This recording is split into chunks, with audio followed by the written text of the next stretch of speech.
It's not necessarily a full-on myth. Like, I am predominantly listings, and our team is about 50-50 listings to buy sides.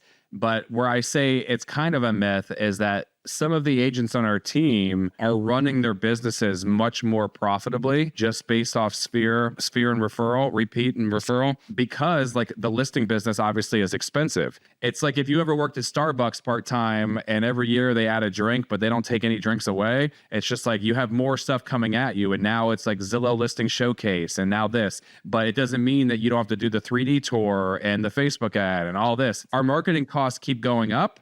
The commission is being compressed, but it's getting more expensive. And honestly, from a time standpoint, and like Millionaire Real Estate Agent does a good job of explaining like how you can have this many listings, but it's impossible to have like 20 buyers shopping at the same time, or it makes things a lot more difficult. That is true, but people make listings out to be, you don't have to do much and you can do everything from home. Well, that's how a lot of listings become expired because if you're not working your open houses yourself and that house isn't selling, even if it's because the seller, the house is overpriced, the seller is going to think, what are you doing to sell my house? You're not even here on the weekends to sell it.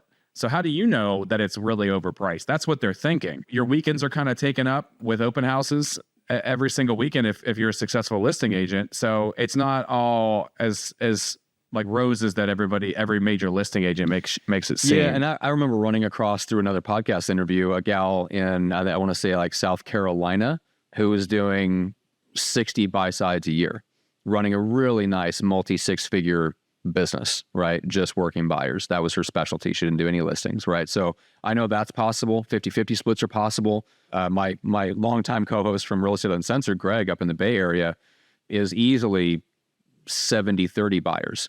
Right? Because when your buyers are going after $3 million houses, in his mind, you're kind of better off just working with buyers. You don't need a ton of them, right, to make a good living, and you don't have to do any of the marketing costs and do all the crazy, insane things that high-end sellers think need to be done to get their home sold, most of which we know are not actually selling the home. They're just generating buyer leads for the agent. So we know that, but it's hard to convince them of that. So I think there's a lot of reasons that you're right about that. I've always been a big fan of listings, and I do think they are less work in general, but you're right. Like if you run it right, you can absolutely build a thriving business on a 50-50 split, or you can even do all buyers. So that makes sense to me.